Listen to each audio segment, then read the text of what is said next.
তার বক্তব্য শুনেন।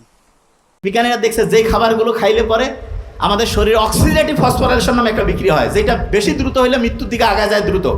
দই খাইলে অক্সিডেটিভ ফসফোরাইলেশনের বিক্রিয়াটা গতিশীলটা কমে যায়। তার মানে আপনার শরীর চলবে, কিন্তু এনার্জি সেভিং বাল্বের মতো আপনার টাইমটা আস্তে আস্তে খরচ হবে, আয়ুটা লম্বা সময় আপনার বেঁচে থাকার সম্ভাবনা তৈরি হবে। আমাদের প্রত্যেকের যে হায়াত আছে এটা ইউনিট আকারে আছে।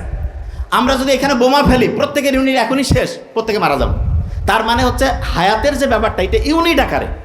এইটা খরচটা উন্নত দেশ জাপানের লোক বেশি বাড়তেছে মানে কি? তার মানে কি আল্লাহ বেশি রহমত করতেছে? নো, সে সাইন্টিফিক্যালি চলতেছে, এই জন্য তার ইউনিট কম করে খরচ হচ্ছে। মনে করেন আপনাকে আমি একটা মোবাইল দিয়েছি, দিয়ে বলছি যে ভাই এটা চার্জটা তুমি আস্তে আস্তে অল্প করে খরচ করো, তাহলে বেশিক্ষণ থাকবে।